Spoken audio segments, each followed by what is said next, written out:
Good evening, everyone. Hopefully, you're having a wonderful day so far, and welcome back to Imperfect Politics. I got a good one for you today. This is going to be a part two to Justin Trudeau when he visited the aerospace tech company in Quebec, and this is going to be his question and answer period. So, I haven't watched this one yet, and I'm pretty dang sure it's going to be a fun time. Just a quick plug.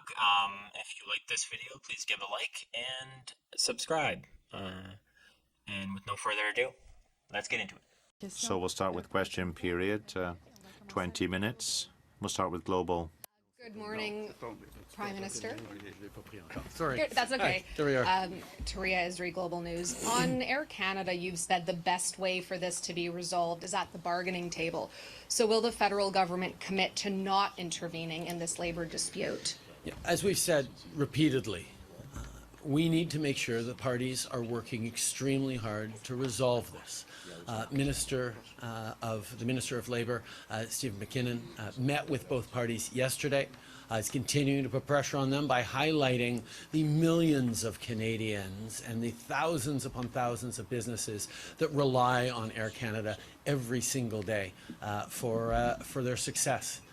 So we're going to continue to put all the pressure we can on the parties to resolve things where they need to at the bargaining table as quickly as possible. CBC News. Pakistani citizen Mohammed Khan was arrested last week over alleged ISIS plot to kill Jews in New York. Recently, a father and son in Toronto from Egypt were arrested facing similar allegations. Why in both cases did foreign intelligence detect the threats before Canada did, and what kind of work is being done to ensure no more alleged ISIS supporters have entered Canada on false pretenses? First of all, this is an extraordinarily serious situation, and it highlights just how effective our security services and institutions are. That we were able to interdict these very, very potentially devastating situations. We work with partners around the world as a Five Eyes country, sharing intelligence, and there's many situations in which Canadian intelligence has been important to partners around the world. But all of us are confronting similar threats of violent extremism and radicalism that requires us to be vigilant. We are constantly making sure that our security services and intelligence agencies are keeping Canadians safe, whether it's through vetting people wanting to come to Canada or ensuring that people here are not threatening to cause harm to other Canadians. And we will continue to step up our investments and our support of all the women and men in Canada and indeed working for Canada around the world that are fighting to keep us safe. That wasn't the question he asked you, Justin Trudeau. The question he asked you is why didn't Canada and the Canadian government stop these guys from coming into Canada? He didn't ask, like, why Canada's border security and why our security is so awesome, because apparently it's not if really bad people are coming across our borders into Canada legally, and then we got to get the United States to tell us, hey, this guy's a very bad person, you should arrest him. And you don't hear from other countries them coming out and saying, oh yeah, Canada warned us of this, so we arrested this guy. You usually hear from other countries it's either they found these people because their security stopped them, or the United States told them. And that's an issue. But of course, you're not going to answer the question because you never answer any questions.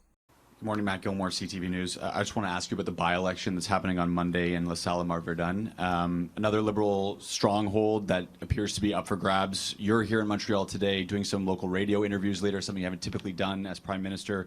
How worried are you about this seat, and what does it say about the Liberal Party that a seat like this is potentially up for grabs? Well, let me just correct you on one thing. I spend a lot of time talking to local media, local journalists, local radio right across the country. Maybe CTV doesn't notice, but I know Canadians do, because staying connected with people on the ground is really, really important. And I'm looking forward to going to see some old friends at CJAD.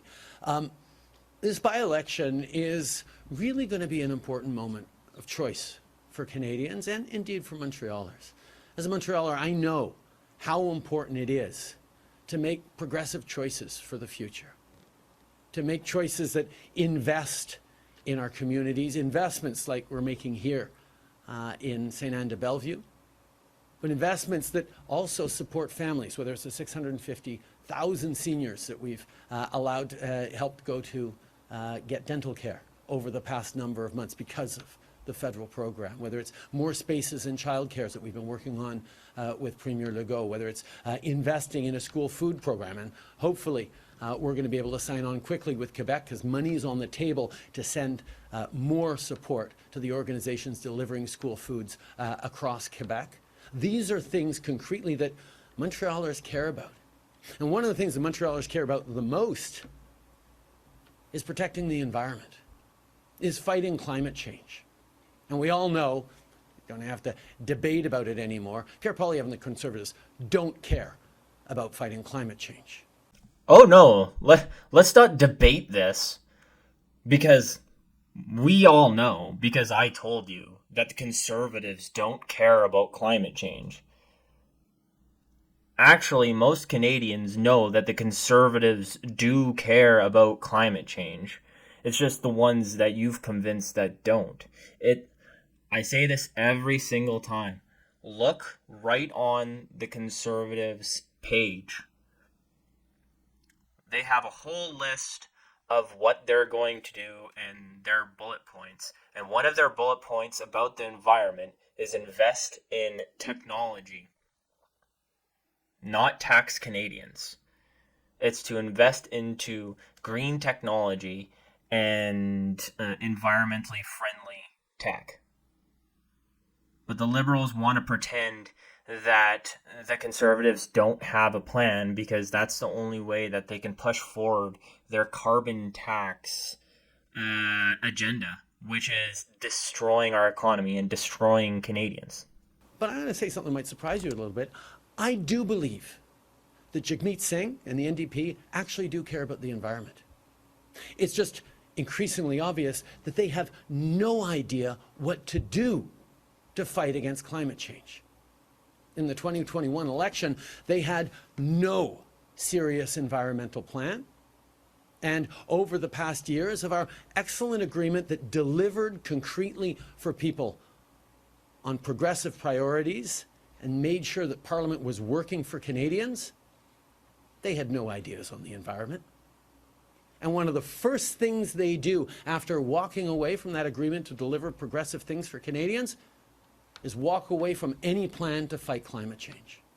We put a world-leading price on pollution across this country that does two things. It drops emissions and it puts more money back in the pockets of the middle class and people working hard to join it. 8 out of 10 Canadians in regions across the country that have the federal price on pollution get more money with the Canada carbon rebate. And yet Jagmeet Singh and the NDP are caving to the political pressures from Pierre Poilievre and from the Conservatives. That's just not on, and that's not what Montrealers expect and deserve. So I know there's a lot of people really disappointed with the NDP playing simple politics, walking away from progressive values, walking away from the fight against climate change, and totally caving to the political pressure from Pierre Poilievre. That's not what people in Verdun want. That's not what Canadians who are progressive, focused on the future, actually want. And I can't wait for the conversations we're having in Verdun, in LaSalle, in Emard this weekend, but also can't wait to welcome Laura Palestini to Ottawa as of Monday. So I just want to remind everybody where that 8 out of 10, he keeps, or people get more back from the carbon tax than they put in, where that came from. So that was earlier on, like in 2016, 2017-ish, when the carbon tax first came out, the parliamentary budget officer, he budgeted for that. And what he included in it was pretty much the cost of gas and and the cost of heating. And then it came out 8 out of 10. But then he came out again later on and included how much it would increase groceries, how much it would increase trucking and deliveries and pretty much everything in the economy. And he found that Canadians do not get more back than what they put in. So this pervasive idea that Justin Trudeau keeps spewing out is incorrect, but they keep pushing this notion is that if they say it enough that it becomes true. Also, when he says the fact that the NDP don't have a plan for the environment anymore, it's not that you're not going to find me defending the NDP very often, but it's not then that the NDP don't have a plan. It's just exactly like the Liberals. So it seems like they don't, and they're just copying the Liberals, but it's the same plan they've always had. Increase the carbon tax. And I have a question on the daycare for Justin Trudeau and whoever can answer this for me. Is why do we need more daycares? Because I think I know why the government has allowed 2 million more people into Canada, and that includes their kids as well, are going to come over. And so we have no space in our daycares now, and so we need more daycares. Also, because the economy is so bad, mothers who previously stayed home and took care of their kids have to go to work, have to go into the workforce, and now have to take their kids to daycare. So, yeah, we need more daycares now and more strangers watching our kids. And I'm not saying all daycares are bad, yada, yada, yada, right? But I mean, a lot of these mothers, I'm assuming, I'm not one of them, might want to stay home and be a stay-at-home mother and raise their kids. But unfortunately, Justin Trudeau has taken that choice away from families and made our economy so bad that they have to go to work or else their family doesn't get to eat. So, congratulations, I guess, Trudeau. Canadian press for Mr. Trudeau. Vladimir Putin says Russia will be at war with NATO if Ukraine uses long-range missiles deep into Russia. How far into Russia do you think Ukraine should be able to strike? Vladimir Putin is striking regularly in the heart of Ukraine. He's sending missiles and bombs at hospitals, at daycare centers, at families and communities across Ukraine, and it was his choice to invade a neighboring sovereign nation. His choice to start this conflict, and it could be his choice to end it tomorrow. All he has to do is pull back his troops into Russian territory. But he won't do that. He is not just trying to remove any choice that Ukrainians have around where they want their future to go, remove their independence, remove their sovereignty. He is trying to deeply destabilize the international rules-based order that protects us all, not just in every democracy around the world, but in all countries around the world. Any country with a neighbor with a slightly larger army should be worried if it suddenly becomes allowed to invade and redraw lines on the map. And that's why Canada and others are unequivocal that Ukraine must win this war against Russia. And we will continue to be there to support Ukraine. And yes, Canada fully supports Ukraine using long-range weaponry to prevent and interdict Russia's continued ability to degrade Ukrainian civilian infrastructure and mostly to kill innocent civilians in their unjust war. And this is what Canada has come to now. Now, I was okay with... don't speak much on wars because I don't really have the best background on why things start and all that. But I remember when this war started, and Putin was saying a lot about, "Hey NATO, don't uh, we don't want you to bring Ukraine into NATO." Right? And he said that was a red line. And then NATO said, "Oh, we'll consider Ukraine into NATO." And then NATO pushed and NATO pushed and NATO pushed, all while the Russians were along the Ukraine border. And what did we expect would happen? Now that's all I'm going to go into that. Now, this on the Canadian side. Back in the day, I remember that Canadians used to be the country of peace. We used to be a country that would go in and broker deals between both sides and try and bring peace between two sides of a war or a conflict. Or we'd send peacekeepers in who wouldn't fire at either side and just help civilians. Yet now we're telling Ukraine they're allowed to fire into Russia to escalate a war that could escalate into World War III.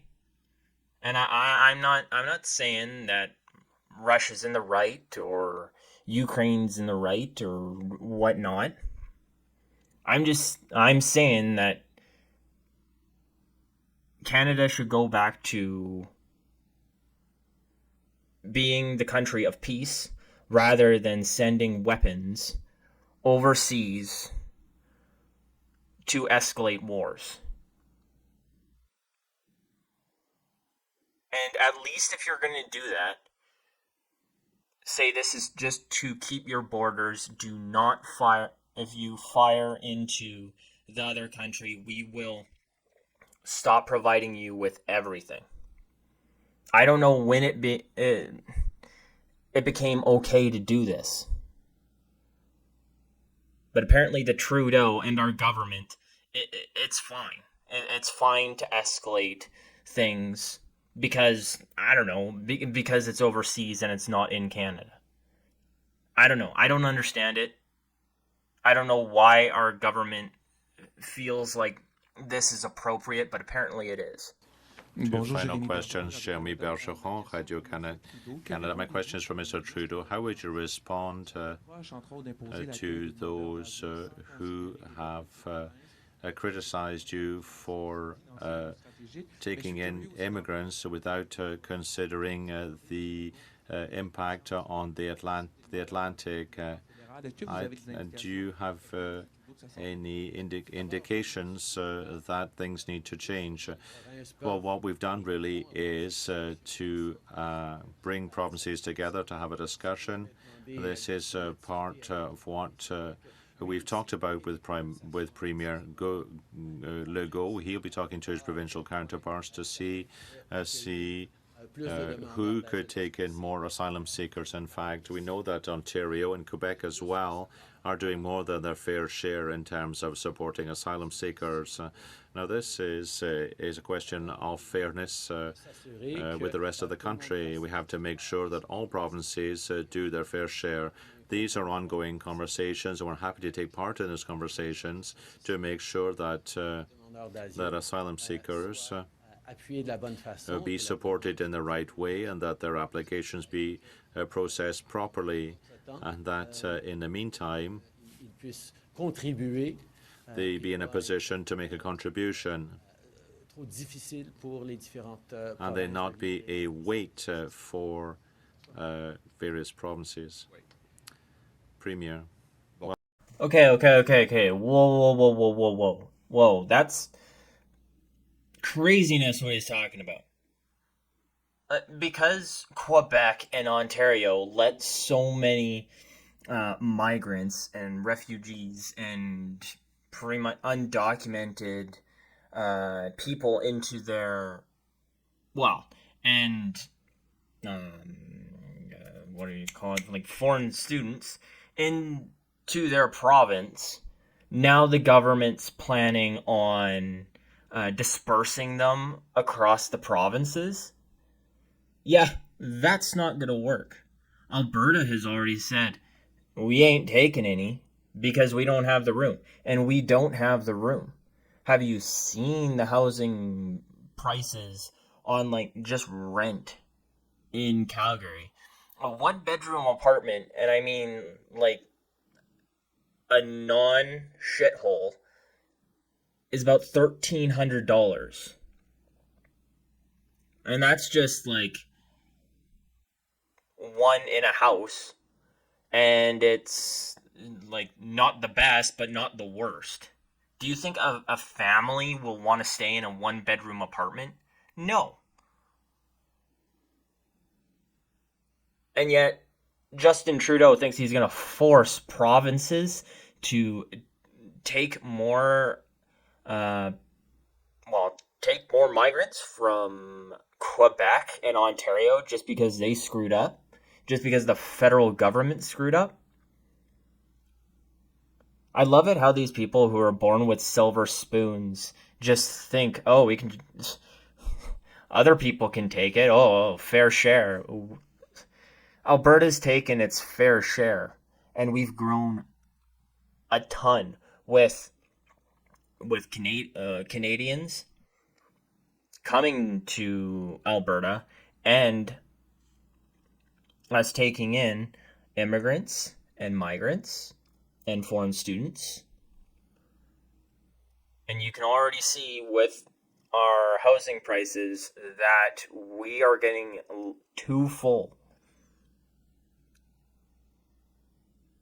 Apparently, from what I've read, is Trudeau wants to send the size of red deer to Alberta.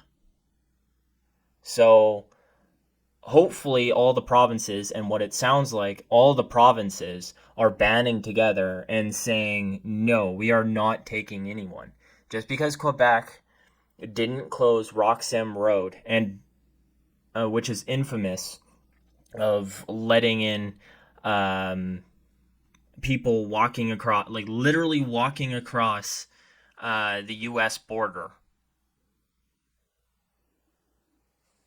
Why should we have to take those people in?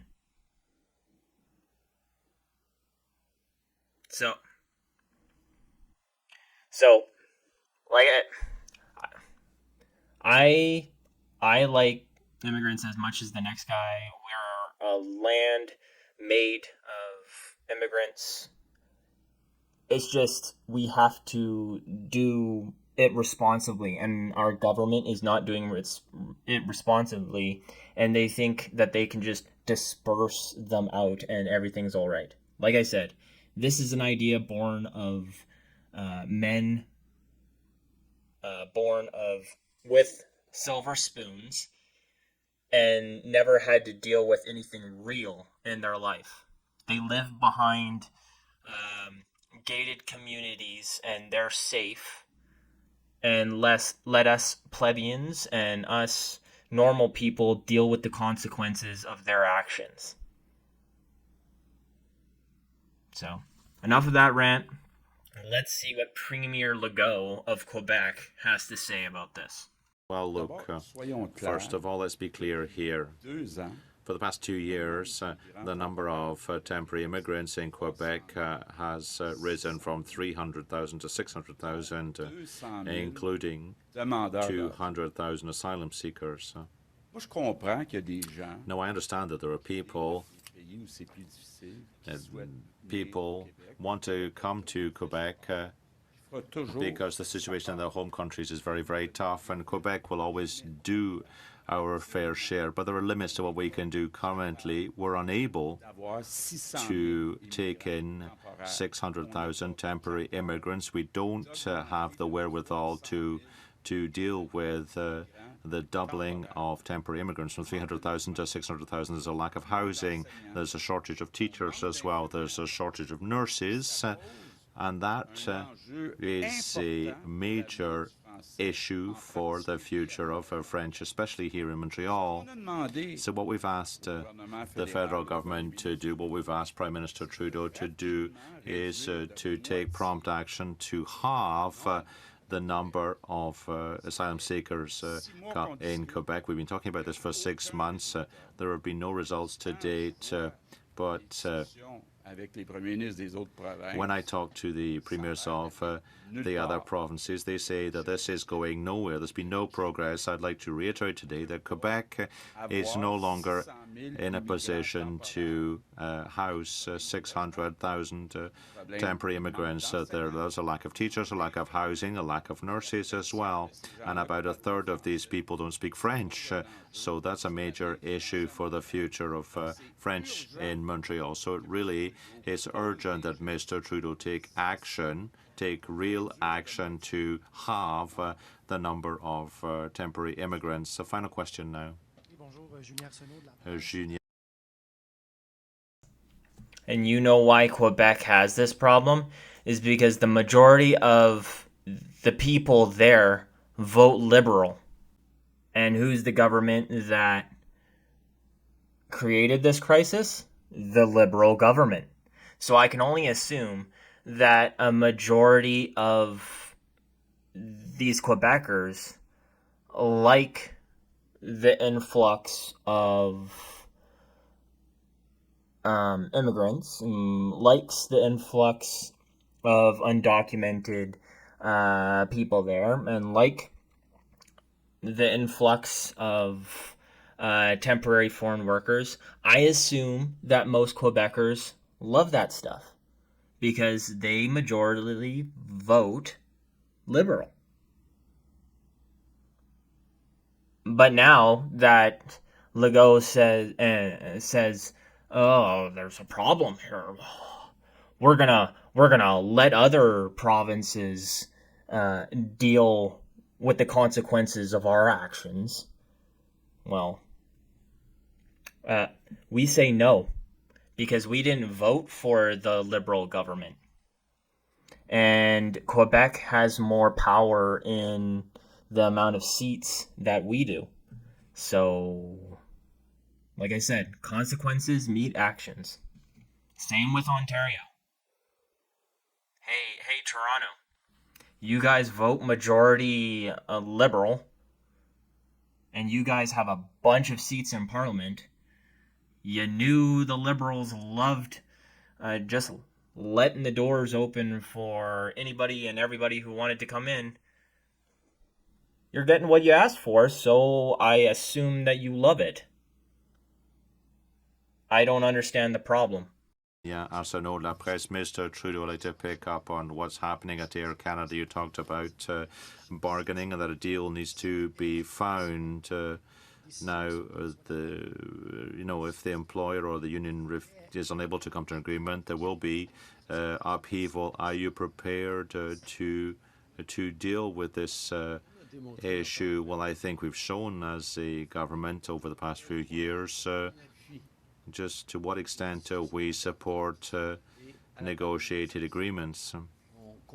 And we really understand just how important it is for the unions and for workers to be able to defend their interests, and just how important it is for employers to be reasonable while creating economic growth and jobs as well.